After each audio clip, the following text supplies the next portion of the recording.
रत्नागिरी जिल्हा मध्यवर्ती सहकारी बँकेची आज विशेष सर्वसाधारण सभा पार पडली। या सभेमध्ये एका विषयावरच सभा बोलवण्यात आली होती आणि ती म्हणजे पोटनियम दुरुस्ती।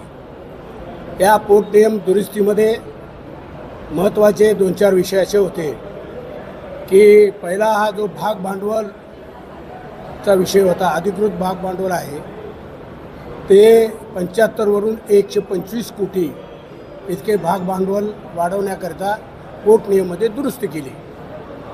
त्यानंतर दुसरा महत्त्वाचा भाग असा आहे की 21 जे संचालक होते त्या 21 संचालकांच्यामध्ये वाढ करून ते 25 संचालक केलेले आहेत। आणि हे करत असताना काही मतदारसंघ होते त्याचे 2-2 मतदारसंघ केले आहेत।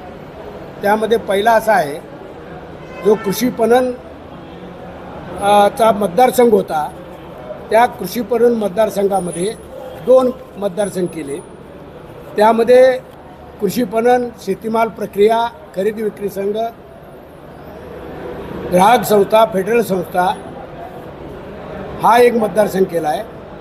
आणि दुसरा जो सर्वसाधारण आहे म्हणजे ट्रस्ट आहेत, मंडळं आहेत, वाचनालय आहेत, हा आणि व्यक्ती आता व्यक्ती म्हणजे व्यक्ती राहिले नाही, फक्त एकच व्यक्ती सभासद राहिले आहेत, ते म्हणजे आमचे राजाभाऊ लिमये। त्यानंतर दुसरा मतदारसंघ गृहनिर्माण, गृहतारण आणि पगारदार। यामध्ये गृहनिर्माण गृहतारण 1 केला आणि पगारदार 1 केला, हे देतो तुम्हाला मी। आणि दुसरा केला आहे मजूर संस्था व स्वयंरोजगार संस्था, मजूर 1 केला आणि स्वयंरोजगार 1 केला। आणि शेवटचा उद्योग आणि मच्छीमार सहकारी सोसायट्या होत्या, त्या उद्योग सहकारी संस्था 1 केल्या आणि मच्छीमार सहकारी संस्था 1, असे 4 मतदारसंघ वाढवले। त्यानंतर एक महत्त्वाचा बदल असा केलेला आहे की जे प्रतिनिधी उमेदवार म्हणून निवडून येणार आहेत ती संस्था जी आहे ज्यामधून ते प्रतिनिधी येणार आहेत ती सलग 3 वर्ष अ किंवा ब वर्गात असली पाहिजे।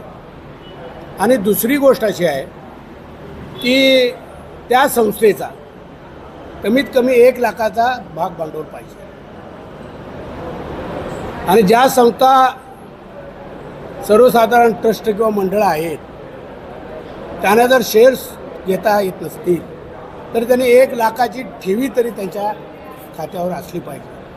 तर अशा प्रकारे ह्या पोटनियम दुरुस्तीच्या बद्दलाची मीटिंग झाली आणि त्यामध्ये काही अशा होत्या की जे क्रियाशील सभासदांच्याबद्दल पूर्वी शासनानं नियम केला होता तो त्या शासनानंच रद्द केल्यामुळे त्याची आपल्याला नोंद घेऊन त्या प्रकारे उपयोगीमध्ये दुरुस्त करायची होती, ती आपण केली। अशा प्रकारे आपण आजची सभा संपवलेली आहे।